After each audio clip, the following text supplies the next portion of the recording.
할렐루야. 할렐루야. 거룩하고 복된 주님의 날입니다. 또 2023년 마지막 주일 송년주일입니다. 지난 1년 동안 우리를 지켜주시고 인도하시고 여기까지 이끌어주신 하나님께 감사와 찬양 또 영광을 올려드립니다. 우리 다 함께 자리에서 일어나셔서 우리 마음과 뜻과 정성을 다해서 영과 진리로 하나님께 예배드리겠습니다.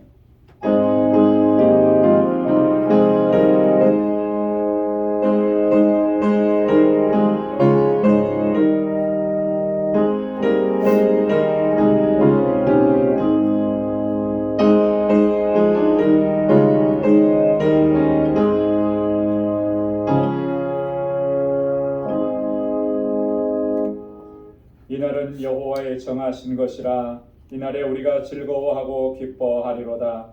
여호와는 하나님이시라. 우리에게 비추셨으니 줄로 희생을 제단불에 맬지어다. 주는 나의 하나님이시라. 내가 주께 감사하리이다. 주는 나의 하나님이시라. 내가 주를 높이리이다. 여호와께 감사하라. 그는 선하시며 그 인자하심이 영원함이로다. 아멘. 자비하시고 은혜가 풍성하신 만군의 주 여호와 하나님 아버지, 오늘도 이 시간 주님의 거룩하신 보좌 앞으로 저희들을 불러주셔서 우리의 마음을 다하고 힘을 다하여 하나님을 예배하고 찬양하고 경배하게 하시니 감사합니다. 지난 1년 동안 우리 방주재단을 지켜주시고 우리 모든 권속들을 주님의 은혜의 장중에 붙들어 주심을 감사합니다. 모든 것이 하나님의 은혜임을 이 시간도 고백하며 우리의 마음을 다하여 하나님을 예배하는 저희들 되게 하여 주옵소서. 성령께서 우리 마음과 생각을 주장하여 주시고 주님 앞에 고백하는 우리의 허물과 죄악을 씻어주시고 다시 정결하고 거룩하게 하셔서 하나님 기뻐 받으시는 산 제사를 주님께 올려드릴 수 있도록 우리 주 성령께서 우리를 인도하여 주옵소서. 우리의 예배를 받아주시고 우리 가운데 한량없는 은혜와 평강으로 덧입혀 주옵소서. 예수님의 이름으로 기원하옵나이다. 아멘. 전능하사 천지를 만드신 하나님 아버지를 내가 믿사오며 그 외아들 우리 주 예수 그리스도를 믿사오니 이는 성령으로 잉태하사 동정녀 마리아에게 나시고 본디오 빌라도에게 고난을 받으사 십자가에 못 박혀 죽으시고 장사한 지 사흘 만에 죽은 자 가운데서 다시 살아나시며 하늘에 오르사 전능하신 하나님 우편에 앉아 계시다가 저리로서 산 자와 죽은 자를 심판하러 오시리라. 성령을 믿사오며 거룩한 공예와 성도가 서로 교통하는 것과 죄를 사하여 주시는 것과 몸이 다시 사는 것과 영원히 사는 것을 믿사옵나이다. 아멘. 자리에 앉으시기 바랍니다. 찬양으로 하나님께 영광 돌리겠습니다.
연락합니다. 주여 우린 연약합니다. 우린 오늘을 힘겨워합니다. 짓누리며 살기에 부족합니다. 우린 연약합니다. 주여 우린 넘어집니다. 주여 우린 넘어집니다. 오늘 하루 또 실수합니다. 오늘 하루도 실수합니다. 주의 긍휼을 구하는 죄인입니다. 우리 주만 바라봅니다. 한없는 주님의 은혜 온 세상 위에 넘칩니다.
자리에 앉으시기 바랍니다.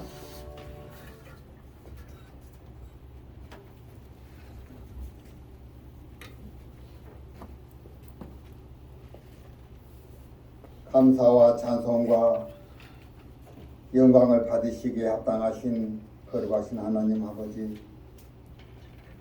이 거룩한 아침 2023년 마지막 날 마지막 주일 예배로 하나님께 찬양 경배 올려드리게 하시니 감사합니다. 우리를 도우시고 지금까지 주의 사랑과 은혜로 교회를 지켜주시고 우리들의 가정과 각 개인을 눈동자같이 지켜주사 올해 마지막 송년 주일 예배로 주님 전에 나와 거룩함으로 예배하게 하시니 참으로 감사합니다. 지난 1년이라는 시간 너무나 빠르게 지나갔습니다. 세월을 아끼라고 말씀하시며 때가 악하다고 말씀하신 주님, 하나님께서 주신 시간들을 허비하며 불순종의 시간들로 가득했습니다. 주신 시간들을 하나님의 시간 안에서 지혜롭게 사용하지 못하였다면 우리를 이 시간 용서해 주옵소서. 지난 1년을 돌아보니 그 어느 때보다도 국내외적으로 어려운 일들이 많았습니다. 하나님 은혜가 아니고는 한시도 살아갈 수 없는 나날이 너무나도 많았습니다. 그 어느 때보다 전쟁과 분쟁도 많았고 세계 곳곳의 자연재해와 재난으로 하나님을 모른 채 죽어가는 영혼들도 많았습니다. 영적인 공격으로 우리들의 삶을 공공케 하고 낭식케 하여 염려와 불안 속에 거했던 순간들도 있었습니다. 그러나 이 또한 하나님께서 허락하신 시간들 속에 일어났던 일들이기에 저희들은 기도하며 시대를 분별하여 깨어 기도할 수 있었음에 감사를 드립니다. 하나님, 지난 시간들을 돌이켜보며 감사와 회개로 새롭게 거듭나는 시간이 되게 하여 주옵소서. 더욱 감사함은 한 해를 주님 안에서 시작하고 차납게나 마무리 지을 수 있도록 은혜 베풀어 주셔서 감사를 드립니다. 지나간 것들에 매이기보다는 새로운 마음 가운데 하나님께서 부어주시는 사랑과 은혜로 소망 가운데 새해를 맞이하도록 인도하여 주시옵소서. 교회적으로도 올 한 해의 비전과 표 가운데 방주교회 더욱 든든히 세워지게 하여 주시고 마지막 때 주님의 거룩한 신부로 단장하며 새해를 맞이하게 하시니 감사합니다. 묵은혜를 보내며 2024년 새해에는 방주교회가 하나님의 뜻에 부합하는 거룩한 성전으로 거듭하도록 인도해 주시고 풍성한 그리스도의 계절이 올 수 있게 새해를 축복하시고 우리들 또한 축복해 주시옵소서. 지난 1년 동안 풍성한 말씀으로 먹여주시는 저희 목사님, 이 시간도 말씀 선포하실 때 하나님의 영으로 더욱 충만케 하시고 우리들에게 생명의 말씀으로 인도해 주실 수 있도록 더욱 기름 부어 주시옵소서. 하나님, 저희들의 예배 받아 주시옵소서. 예배의 시종 주님께서 주관하여 주시옵소서. 감사하며 만왕의 왕 되시며 이 땅에 다시 오시겠다고 약속해 주신 우리 주 예수 그리스도 이름으로 기도드리옵나이다. 아멘.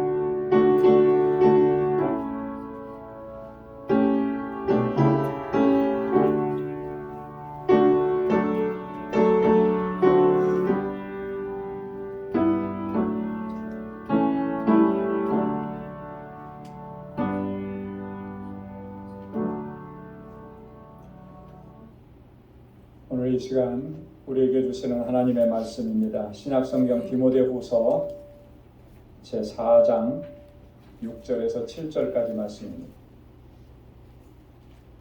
디모데후서 제4장 6절에서 8절까지 말씀입니다. 관제와 같이 벌써 내가 부음이 되고 나의 떠날 기약이 가까웠도다. 내가 선한 싸움을 싸우고 나의 달려갈 길을 마치고 믿음을 지켰으니 이제 후로는 나를 위하여 의의 면류관이 예비되었으므로 주 곧 의로우신 재판장이 그날에 내게 주실 것이니 내게만 아니라 주의 나타나심을 사모하는 모든 자에게니라. 아멘. 할렐루야. 아멘. 할렐루야. 아멘. 오늘 우리 장로님께서도 기도하시면서도 말씀하신 것처럼 2023년 마지막 날이고 또 마지막 주일입니다. 2023년을 시작한 게 엊그제 같은데 벌써 한 해를 마무리 짓는 시점에 저희들이 와서 서 있습니다. 이럴 때마다 항상 느끼는 것이 세월은 유수와 같다. 이 말이 정말 실감이 나는 것 같습니다. 찬송가 376장 5절에 보면 살같이 빠른 광음이라는 표현이 나옵니다.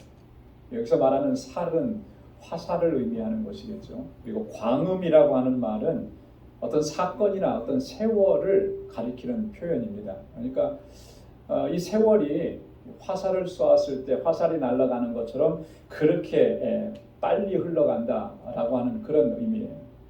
정말 그런 것 같아요. 한 해를 정리하면서 가장 먼저 드는 생각은 뭐냐 하면 하나님의 은혜에 대한 감사라고 하는 거예요. 여전히 힘들고 여전히 어려운 우리의 삶의 여정입니다. 우리가 그 한가운데 있습니다. 그럼에도 불구하고 우리를 여기까지 올 수 있도록 인도해 주신 그 하나님의 선하신 손길, 전적인 하나님의 은혜가 아니라고 누가 말할 수 있겠는가? 하나님의 은혜. 그래서 감사한 것뿐이에요. 지금까지 지켜주신 모든 것이 하나님의 은혜이기 때문에 감사하고 또 이 마지막 지점에 서서 또 하나 감사하는 것은 뭐냐면 지금까지 베풀어 주시고 인도해 주신 그 은혜의 손길로 인해서 우리가 다가오는 새해를 소망할 수 있다라고 하는 것. 소망 가운데 2024년 새해를 맞이할 수 있다라고 하는 것. 그것 또한 감사.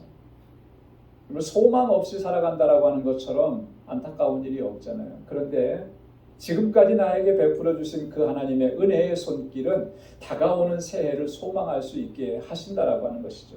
그래서 감사한 것입니다. 우리 모두가 정말 이 감사로 이 한 해를 잘 마무리하고 또 이 감사로 또 새로운 한 해를 시작할 수 있는 우리 모두가 될 수 있기를 주님의 이름으로 축원합니다. 오늘 이 함께 봉독한 본문의 말씀은 사도 바울이 자신의 삶과 또 복음의 사역을 마무리하는 그 시점에 서서 고백적으로 자신의 삶을 고백하면서 우리에게 교훈하는 그런 말씀입니다. 이 말씀은 사실 장례식 때 많이 인용하는 그런 말씀이기도 합니다. 오늘 우리 이 시대를 사는 우리 이 자리에 앉아 있는 우리 모두에게도 이 말씀이 너무나 중요한 말씀이에요. 왜냐하면 우리는 한 사람도 예외 없이 누구나 다 지금 바울이 처한 그 상황, 바울이 서 있는 그 지점에 우리도 다 서게 되는 그런 상황을 맞이하게 되기 때문에 그런 것입니다. 우리 인생과 우리 사역을 마무리하는 그 지점에 서서 과연 우리는 어떻게 고백할 수 있을까? 오늘 바울이 고백하고 있는 것처럼 우리가 그렇게 고백할 수 있어야 되지 않겠느냐라고 하는 것이 오늘 본문을 통해서 우리가 받게 되는 도전이라고 하는 겁니다. 오늘 우리가 현재의 삶을 어떻게 살았느냐가 아마도 마지막 때의 고백을 결정하게 될 것입니다.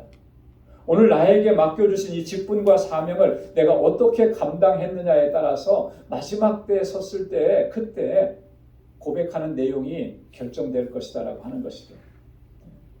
그래서 오늘 본문의 말씀은 너무나 중요한 말씀입니다. 며칠 전에 한국에 계신 우리 선배 목사님하고 통화를 한 적이 있습니다. 그런 얘기 하시는 거예요. 이 정년으로 이제 은퇴하려고 하면 70세가 정년이니까 아직도 한 8년 정도는 남으셨어요. 그런데 그 3년 뒤에 은퇴하겠다고 이렇게 결정을 하셨다는 거예요. 그러면 65세에 은퇴하시는 건데 이미 교회에다가 다 그렇게 선포했다고 합니다. 그러면서 한 가지 중요한 말씀을 해주셨어요. 뭐라고 얘기했냐면 자기가 살려고 발버둥치다가 결국은 다 치부를 드러내게 된다. 평생 목회를 잘하다가 마지막 은퇴하는 순간에 내 살 궁리만 하다가 결국에는 치부가 다 드러나게 된다는 거죠. 그런 것을 너무나 많이 봤다라고 하는 것이죠. 그래서 그렇게 하지 않으려고 애쓴다라고 하는 거예요. 끝이 좋아야 다 좋은 것이 된다라고 하는 거예요. 중간에 아무리 잘했어도 마무리가 잘못되면 정말 그렇게 추하고 안타깝고 그런 모습밖에 보일 수가 없다라고 하는 거예요. 그래서 마무리를 잘 하려고 지금 애를 쓰고 그렇게 준비한다 이런 얘기하는 거예요. 마지막에 부끄러운 모습을 보이지는 말아야 되지 않겠느냐 이 얘기를 하시더라고요. 여러분 그렇습니다. 과정의 중간에도 열심히 잘하는 것도 중요한데 정말 마지막에 부끄러운 모습을 보이지 않는 것, 그 모습이 정말 중요하다라고 하는 것이죠. 그런 면에서 오늘 바울이 고백하고 있는 이 본문의 말씀은 우리가 정말 마지막 순간에 부끄러운 모습을 보이지 아니하고 하나님께서 기뻐하시는 모습이 될 수 있으려면 우리가 어떻게 해야 하는지 그런 내용들을 우리에게 자세하게 말씀을 해주시는 거예요. 그래서 오늘 본문의 말씀을 통해서 두 가지만 좀 살펴보려고 합니다. 우리 마지막 때가 정말 하나님께서 보시기에 기뻐하시는 모습이 될 수 있으려면 어떻게 해야 될 것인가? 첫째는 뭐냐면 여러분 마지막 결산의 때가 다가오고 있음을 우리가 항상 기억해야 하는 것입니다. 한번 따라서 해보시기 바랍니다. 마지막 결산의 때가 곧 다가옵니다. 마지막 결산하는 때가 곧 다가오는 거예요. 1년 365일이 다 지나가고 오늘 마지막 지점에 서 있는 것처럼 매년 이것이 반복이 되는데 이런 반복을 통해서 우리가 깨달아야 되는 것은 뭐냐면 우리의 인생과 우리의 삶의 마지막 지점에 서는 그 날이 곧 다가온다라고 하는 것. 이거 항상 기억해야 한다라고 하는 거죠. 오늘 6절 말씀에 보면 관제와 같이 벌써 내가 부음이 되고 나의 떠날 기약이 가까웠도다. 이 디모데후서는요 바울이 쓴 편지의 가장 마지막에 쓴 편지거든요. 그 마지막에 썼다라고 하는 것을 알려주는 게 이 본문의 말씀이에요. 이제 내가 관제와 같이 벌써 부음이 되고 이 부음이라고 하는 말은 제사를 드릴 때 제물을 올려놓고 그 위에 이 기름을 붓고 하는 거예요. 포어링이라고 하는 거죠. 내가 이제 제물이 되어서 제단 위에 올려졌고 태워지기 바로 직전에 와 있다라고 하는 그걸 얘기하는 거예요. 그래서 내가 나의 떠날 기약이 가까웠다. 이 세상을 떠날 기약이 이제는 정말 가까웠다. 이걸 얘기하는 거죠. 여러분 시작이 있으면 다 끝이 있기 마련입니다. 이거는 불변의 진리예요. 시작은 있는데 끝이 없는 경우 이런 경우는 이 세상에는 없습니다. 우리 인생도 마찬가지죠. 태어난 날이 있으면 반드시 죽는 날이 있는 것입니다. 그래서 솔로몬은 전도서 3장 1절로 2절에서 그렇게 얘기했습니다. 천하의 범사가 기한이 있고 모든 목적이 이룰 때가 있나니 날 때가 있고 죽을 때가 있으며 심을 때가 있고 심은 것을 뽑을 때가 있으며 날 때가 있으면 죽을 때가 있고 심어 놓았으면 심은 것을 거두고 뽑을 때가 있다라고 하는 것이죠. 이게 하나님께서 이 세상 가운데 두신 자연의 이치라고 하는 거예요. 그러니까 변함이 없는 겁니다. 그런데 일반적으로 보통 보면은 우리는 시작을 참 중요하게 생각을 합니다. 그렇죠? 시작이 참 중요해요. 그래서 시작이 반이다라고 하는 우리 속담도 있죠. 출발을 못하고 시작을 못해서 그렇지 한번 시작하면 그 일은 진행이 된다라고 하는 것 그걸 의미하잖아요. 그래서 우리는 시작한 날을 참 중요하게 여기고 그날을 기념하고 축하하곤 해요. 우리가 흔히 우리 1년에 한 번씩 하는 생일 축하, 그렇죠? 얼마나 생일을 기념하고 기억하고 그 생일이라고 하는 날이 그 인생의 시작한 날이잖아요. 첫 번째 생일, 첫 돌을 얼마나 성대하게 치르는지 모릅니다. 근데 정작 생일을 맞은 본인은 몰라요. 그래도 부모님들이나 주변에서 다 그렇게 축하해 주죠. 첫 번째 생일을 맞이한 거. 예전에는 환갑 60회 생일을 그렇게 중요하게 얘기했는데 이제는 수명이 길어지니까 70세 생일, 그죠? 고희라 그러죠. 또 80세 생신 산수연이라 그럽니다. 90회 생신 졸수연이라 그럽니다. 100세의 생신 백수연이라 그래요. 이런 날짜들을 아주 중요하게 생각합니다. 그리고 여성분들이 가장 중요하게 여기는 또 하나의 기념일이 있습니다. 그건 뭐냐면 결혼기념일. 결혼기념일. 중요하게 생각을 하죠. 남편 되시는 분들은 이거 잘 잊어버려 갖고 많이 혼나기도 하는 것 같은데 그 의미를 부여하는 거예요. 결혼 생활을 시작한 날이니까. 교회나 어떤 단체나 회사나 이런 데도 보면은 이 처음 시작한 날을 중요하게 생각합니다. 그래서 창립 기념일 이거 굉장히 중요하게 생각하죠. 우리 방주교회 창립 기념일은 7월 셋째 주일로 지킵니다. 올해가 25주년이에요. 결혼 생활로 치면은 은혼식과 같은 거예요. 이런 날들을 이제 우리는 중요하게 생각하는데 물론 시작이 이렇게 중요하죠. 시작이 있었기 때문에 모든 것들이 존재하는 거예요. 시작이 없었다면 존재 자체가 없는 것이죠. 그런데 우리가 한 번 더 생각해 봐야 될 건 뭐냐면 시작보다 더 중요한 것이 있다라고 하는 거예요. 그게 바로 마지막 마무리라고 하는 것입니다.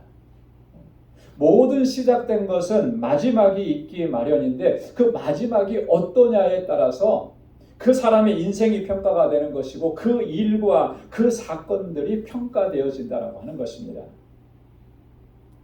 성경을 보면 성경에서도 이 부분을 얼마나 많이 강조하는지 모릅니다. 이 마지막이 왜 중요한지를 자세하게 설명을 해주는 거예요. 여러분 마지막이 왜 중요하겠습니까? 그 마지막은 우리가 주님 앞에 서서 우리의 삶과 우리의 사역들을 결산하는 때이기 때문에 그런 거예요. 마지막에 반드시 우리의 삶을 주님 앞에서 결산하게 되어 있습니다. 마지막에 반드시 우리가 어떤 사역을 했든지 그것을 주님 앞에서 결산해야 되고 회개해야 될 때가 있다라고 하는 것입니다.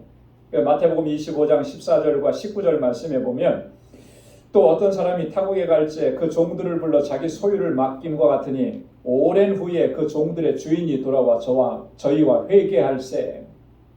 마태복음 25장은 달란트 비유잖아요. 어떤 주인이 종들에게 5달란트, 2달란트, 1달란트를 각각 주고서 떠나왔습니다. 이거 가지고 뭐 하라는 거예요? 잘 사용하고 장사하고 그렇게 해서 남기라는 거죠. 다 돌아왔을 때 어떻게 했습니까? 잊어버렸습니까? 안 잊어버렸어요. 그거 어떻게 했는지 주인이 와서 저희와 회개하더라라고 하는 거죠. 누가복음 18장 15절에도 같은 말씀이 있습니다. 귀인이 왕위를 받아가지고 돌아와서 은 준 종들의 각각 어떻게 장사한 것을 알고자 하여 저희를 부르니 주인이 왕위를 받으려고 떠났습니다. 그런데 각각의 종들에게 문화를 나누어 줬어요. 은을 나누어 준 거예요. 그리고 나서 돌아와서는 그거 가지고 너희들이 어떻게 했느냐, 어떻게 장사했느냐 보고해라. 확인하는 거죠. 이렇게 확인하는 과정과 절차가 마지막 순간에 있다라고 하는 것입니다.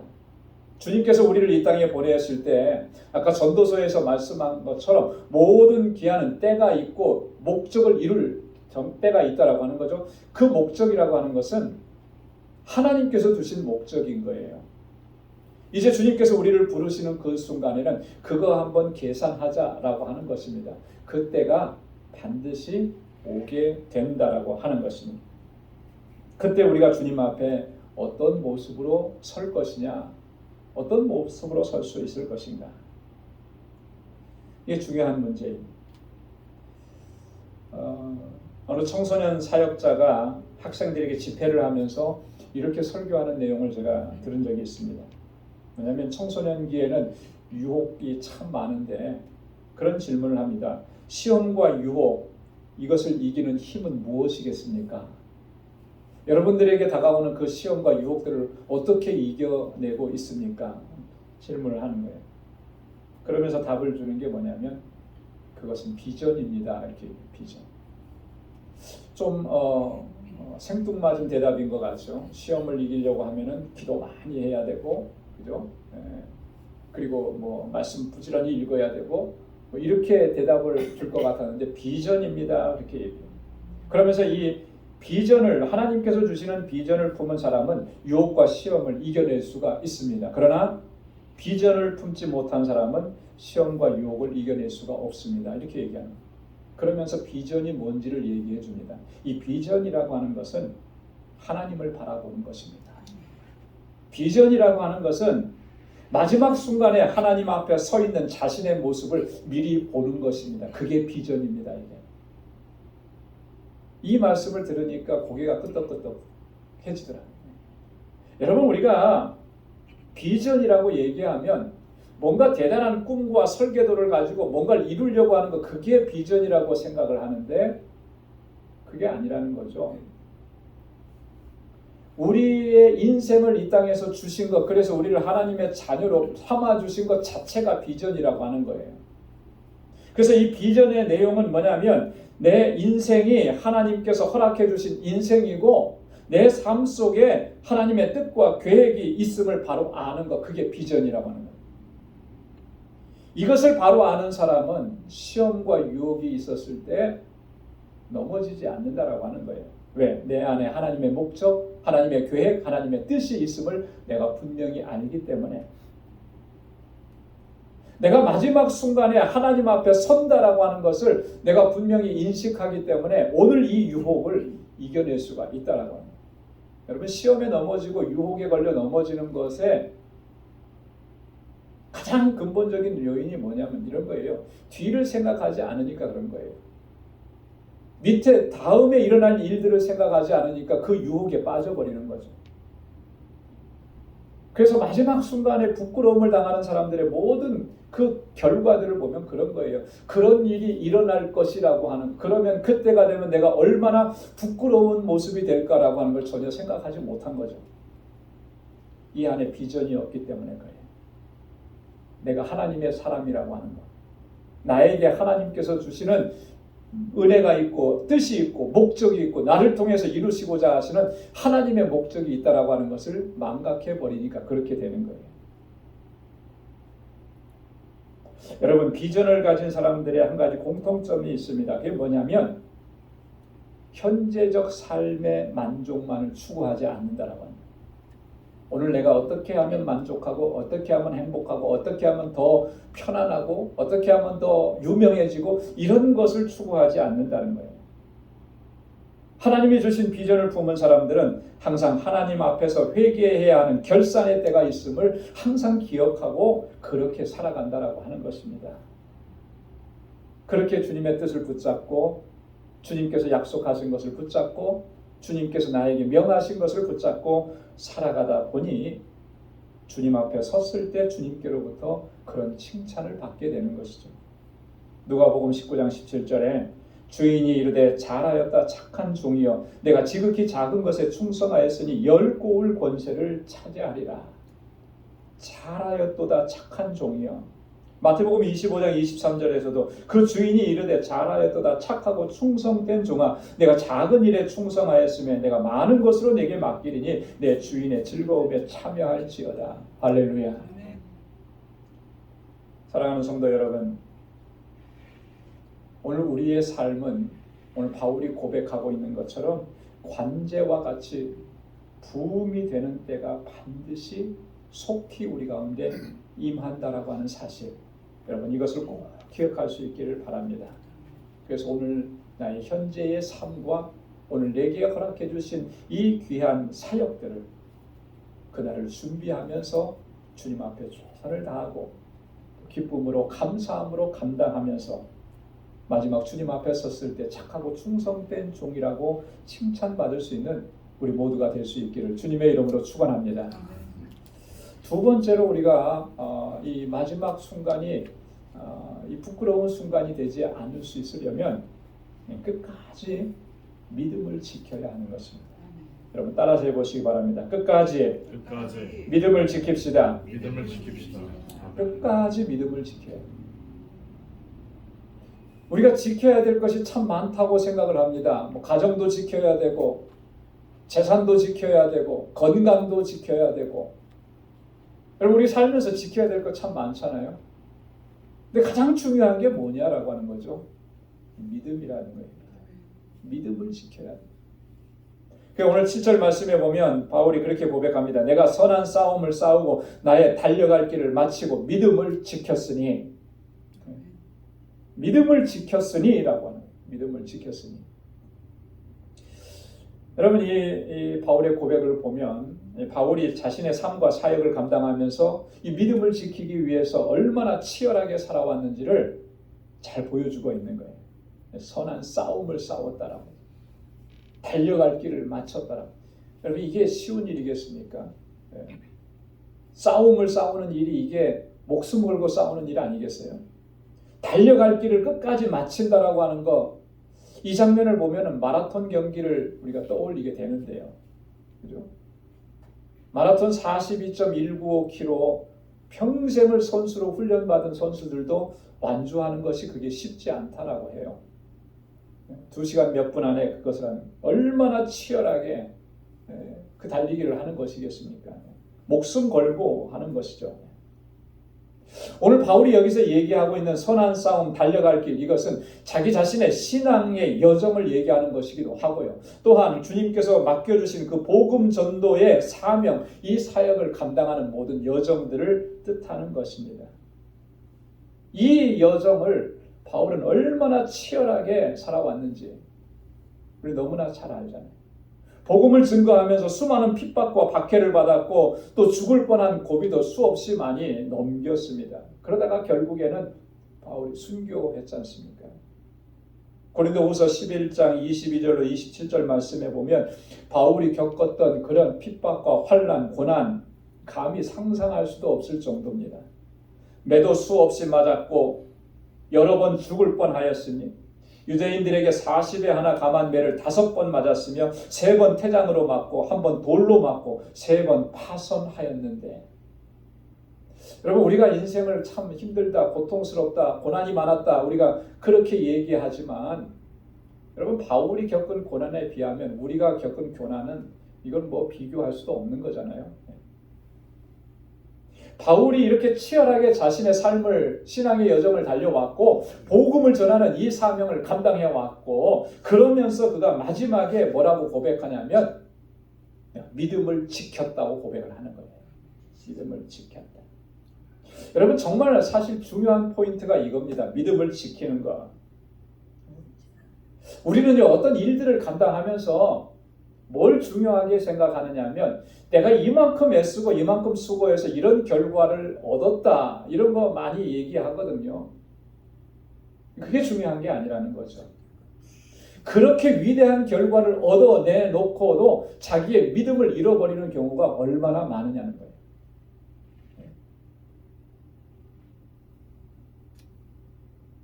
여러분 바울이 믿음을 지켰다라고 하는 이 말의 의미는 과연 뭐겠습니까?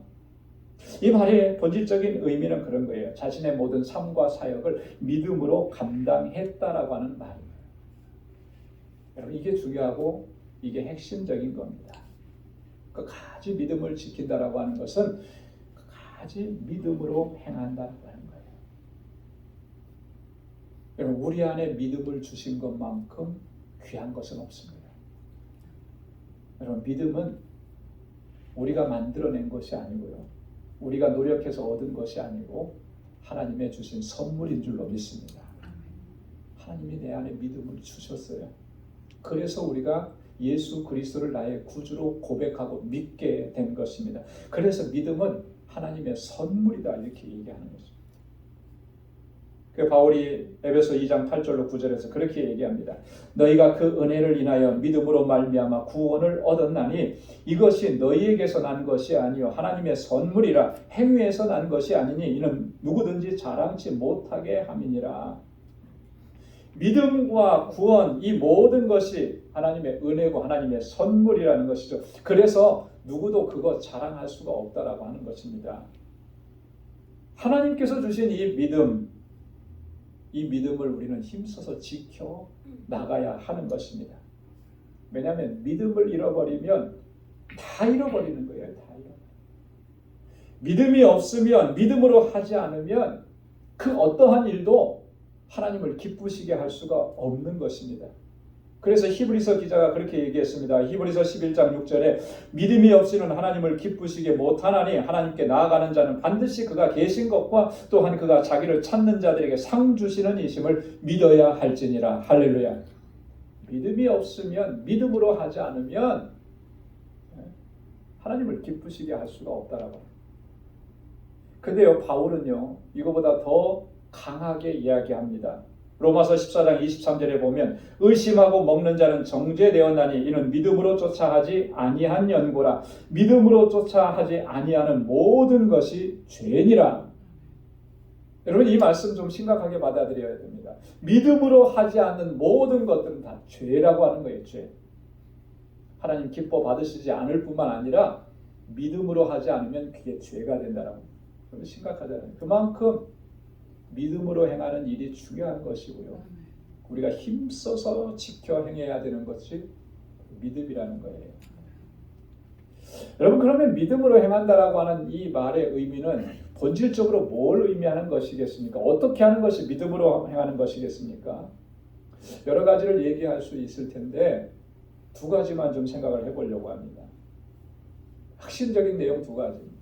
첫째는 믿음으로 행한다는 것은 자기 뜻, 자기 목적이 아니라 하나님의 뜻, 하나님의 목적을 따라서 살아가는 게 믿음으로 행하는 것입니다. 하나님의 뜻을 쫓아 살아가는 거예요. 하나님의 목적을 따라서 가는 것, 그게 믿음으로 살아가는 거예요. 우리 신앙생활 하면서, 목회를 하면서, 교회 안에서 어떤 직분을 감당하면서도 자기 뜻을 이루려고 하는 사람들이 적지 않습니다.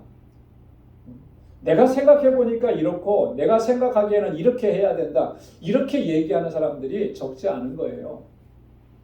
목회도 수십 년 해보니까 나에게 노하우가 생겨서 이렇게 하는 것이 이게 맞다, 이렇게 얘기하는 경우들이 많은데요.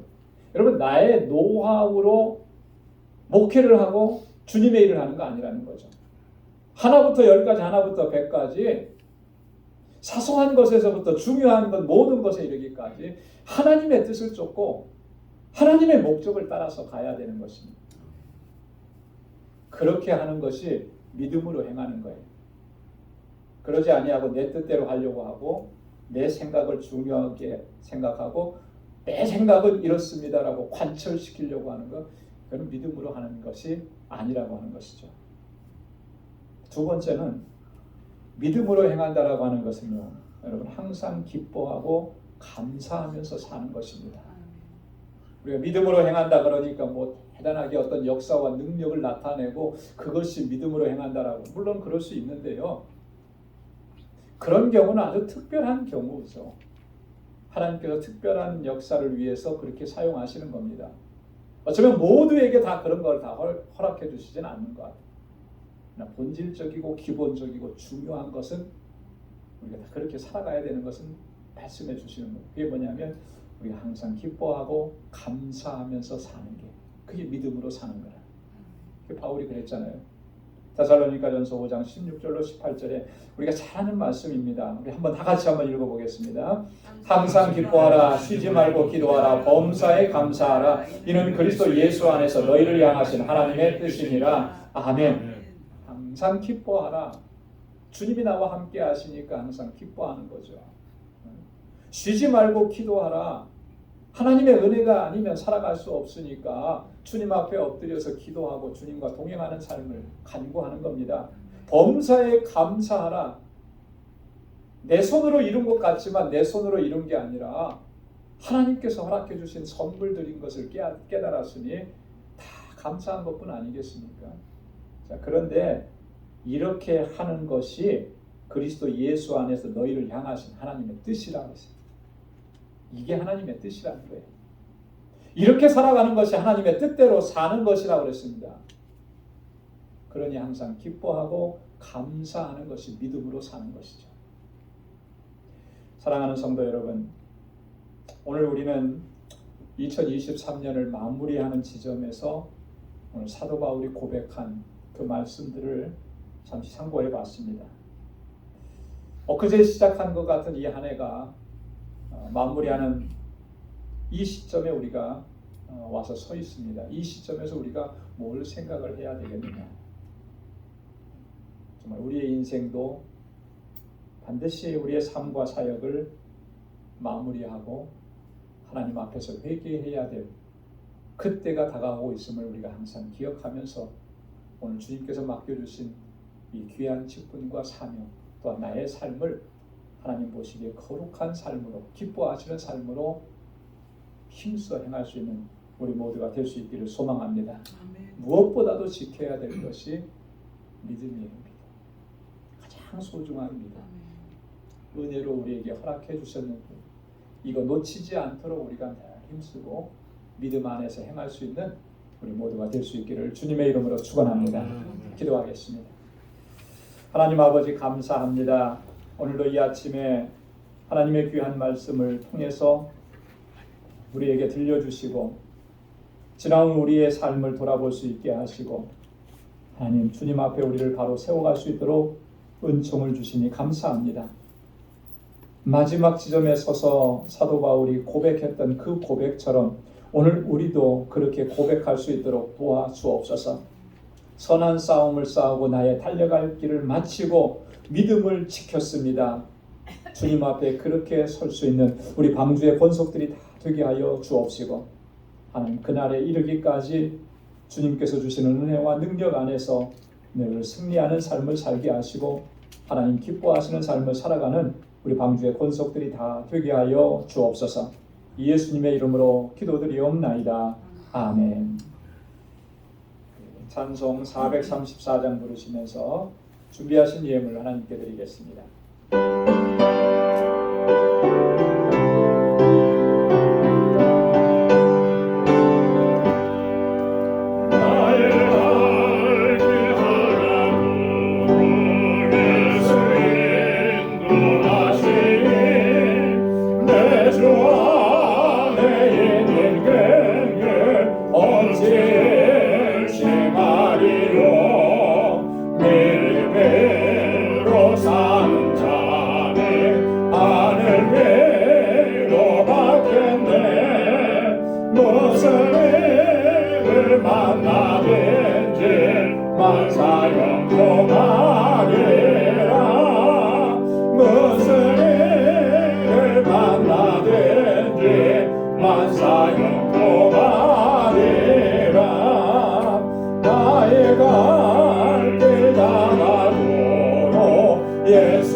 말로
위대하시고 은혜가 풍성하신 하나님 아버지, 오늘도 우리의 예배를 기뻐 흠양해 주시고 우리 가운데 임재하셔서 하늘의 평강으로 덧입혀 주심을 감사합니다.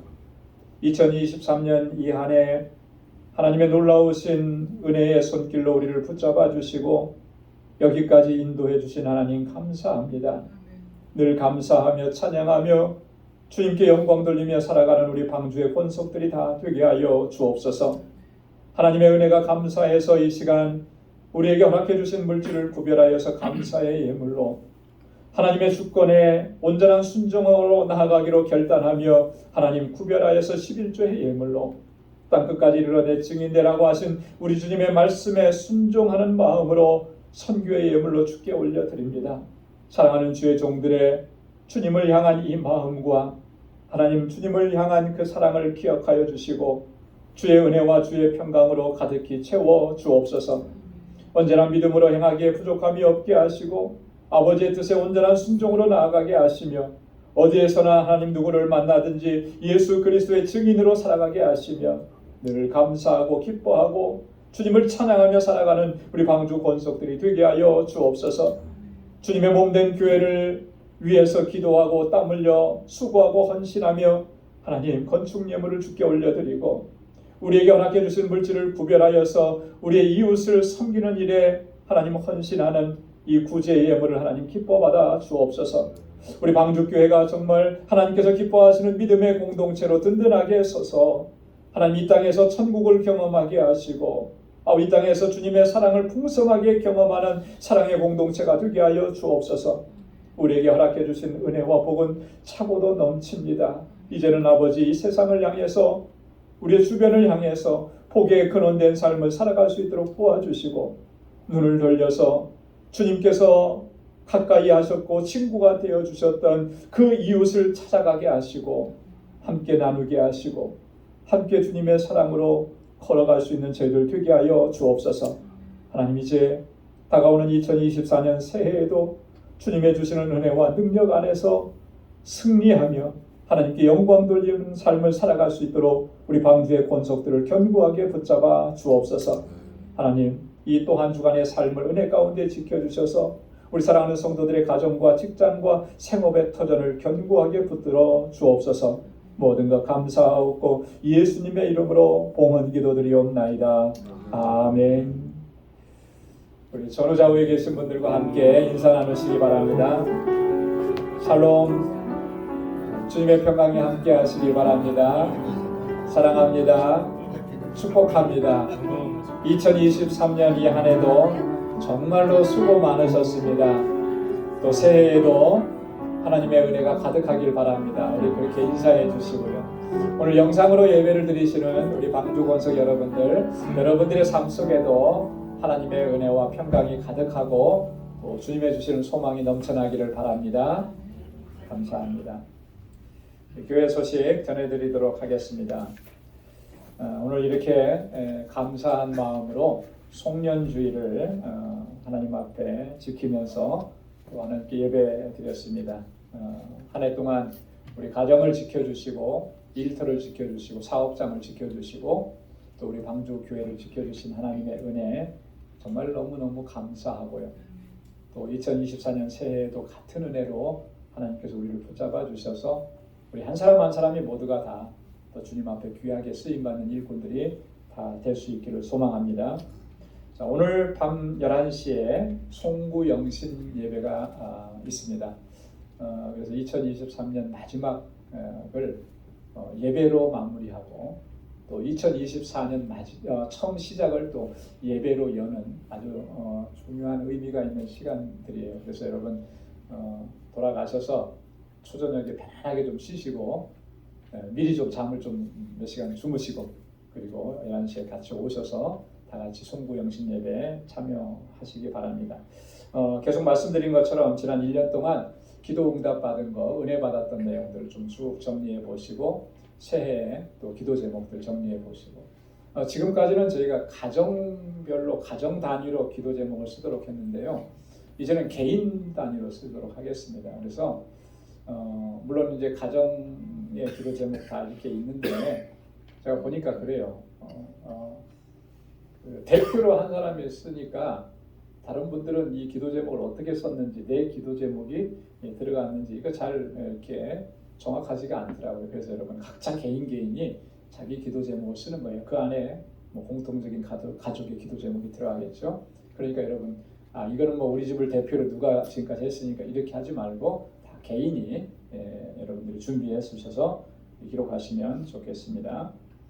오늘 2부 예배 후에 그 결산과 예산을 위한 공동의회가 있습니다. 공동의회는 세례교인 이상은 다 참석을 하시게끔 되어 있어요. 그러니까 다 참여하시길 바랍니다. 새해에도 여러분 성경 일독 여러분 목표로 삼으시고 여러분 성경 읽기에 전심전력해 주시기 바랍니다. 여러분들에게 도움을 드리고자 성경 일독표 나눠드렸거든요. 그걸 보시면서 그대로만 따라가면 성경 일독을 1년 안에 하실 수가 있어요. 그러니까 올해는 다른 무엇보다도 하나님의 말씀을 읽고 묵상하는 일에 좀 집중하시면서 성경 읽기에 최선을 다해 주시고 또 주일마다 제공되는 성경 읽기 문제도 함께 참여하실 수 있기를 바랍니다. 자, 새해부터는 우리 여성 중창단 차역을 시작하려고 합니다. 그래서 우리 여성 중창단 참여하기를 원하시는 분들은 우리 김근혜 권사님께 신청해 주시고 또 우리 지휘와 지도를 우리 김경희 전도사님께서 해주실 거예요. 그래서 전도사님께 또 여러분 신청해 주시면 여러분들이 이렇게 모여지는 대로 바로 내년부터는 시작을 하도록 그렇게 할 것입니다. 그래서 정말 여기 내가 참석하고 싶다 하시는 분들은 빨리 신청을 해주시고 그리고 뭐 보기 어렵고 힘들어서 못하는 거 아니냐 전도사님하고 말씀 나누다 보니까 어려울 게 하나도 없으시대요.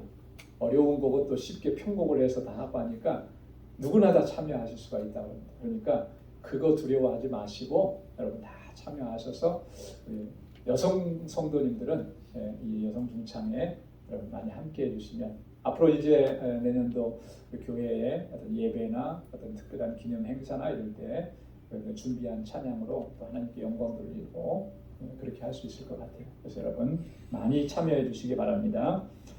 우리 내년에 1월 달에 있는 우리 선교지 방문 위해서 기도해 주시고 또 선교 물품 많이 도네이션 해 주시기 바랍니다. 2023년도에도 우리가 계속해서 건축 헌금과 선교 작정 헌금 시작합니다. 여러분 기도로 준비해 주셨다가 새해 또 기도하는 마음으로 시작해 주시면 좋겠고요. 뒤에 헌금 봉투가 준비되어 있고요. 우리 안강철 집사님, 이연일 집사님 2부 예배에 주로 참석을 하시는데 1월 1일 내일입니다. 내일자로 한국에 귀국을 하시게 됐습니다. 한국에 연로하신 어머님이 계시고 병역하시고 그래서 좀 고민 많이 하시다가 결정을 하셔서 귀국을 하시는데 한국에서의 생활 또 잘 또 적응하고 또 다시 오신다 그래요. 그러니까 또 다시 오시는 날을 우리가 기다리면서 기도해 주시면 고맙겠습니다. 그리고 우리 강희원 장로님, 서영숙 권사님 가정에 둘째 아드님 가정에 손자를 하나님께서 선물로 주셨습니다. 금요일 날이었죠, 그죠? 네, 금요일 날 해서 산모 아기 모두 다 건강하다 그러고요. 이름이 강준수, 준우 맞죠? 진우, 진우, 현우, 진우, 강진우. 산모 아기 모두 건강한데 또 잘 산모 잘 회복하고 또 하나님의 은혜 가운데서 축복 가운데서 잘 자랄 수 있도록 여러분 기도해 주시길 바랍니다. 우리 다 함께 자리에서 일어나셔서 268장 1절 부르시겠습니다.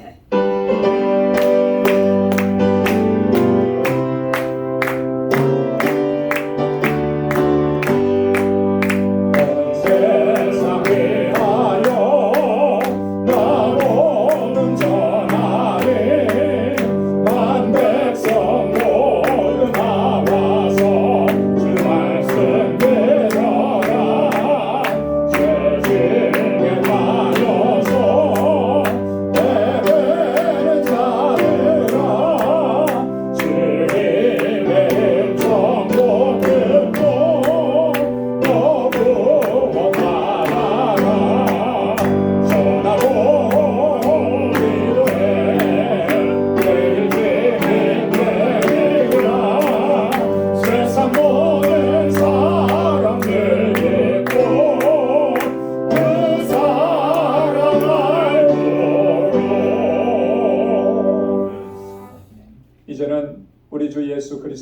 충만하신 은혜와 하나님 아버지의 크고 놀라우신 사랑과 성령의 위로 교통 충만하심의 역사가 선한 싸움을 싸우고 우리의 달려갈 길을 마치고 끝까지 믿음을 지키고 하나님 앞에 설 수 있기를 결단하고 다짐하는 우리 방주의 모든 믿음의 권속들과 또 저들의 가정과 직장, 생업의 터전과 학업위에 이제로부터 영원까지 함께 하시기를 간절히 축원하옵나이다. 아멘.